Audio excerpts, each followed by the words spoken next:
মার্কেটে এখন স্লিমের খেলা চলছে, কেননা আমার হাতে রয়েছে ইনফিনিক্সের হট 60 প্রো প্লাস, আর এই ফোনটার থিকনেস মাত্র 5.95 mm। মানে অর্ডারের ভিতরে স্লিমেস্ট কার্ভ ডিসপ্লের স্মার্টফোন কিন্তু এইটাই। স্পেশাল কিছু তো বক্সের ভিতরে অবশ্যই থাকছে, চলেন ঝটপট আনবক্সিং করে দেখা যাক। বক্স খুলতে প্রথমে পাচ্ছি ফোনটি, চলেন আগে হাতে নিয়ে দেখা যাক। ও ভাই, মনে হয় না এত স্লিম ফোন আমি এর আগে কখনো হাতে নিয়েছি, যেটাতে আবার কার্ভ ডিসপ্লেও দেওয়া হয়েছে। তার আগে দেখি বক্সের ভিতরে আরো কি কি পাচ্ছি। একটা হার্ড কেস রয়েছে, যেটা আবার ম্যাট ফিনিশিং এর।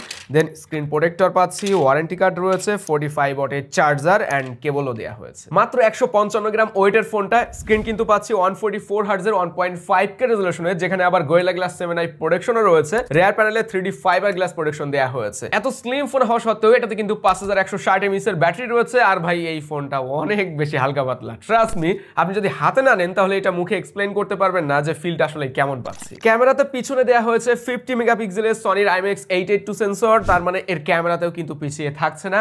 এন্ড এই ফোনে 3 বছরের মেজর ওএস আপডেট এন্ড 5 বছরের সিকিউরিটি আপডেটও দেওয়া হবে। মানে ইনফিনিক্স মনে হয় মাজায় গামছা বেঁধে নেমেছে। দুইটা ভেরিয়েন্টে পাওয়া যাবে 8128 এবং 8256 GB। তবে ভাই, এই ফোনটা নিয়ে আমার বেন টেস্ট করার ইচ্ছা আছে, দেখা যাক কি হয়। বিস্তারিত কথা হবে রিভিউ ভিডিওতে।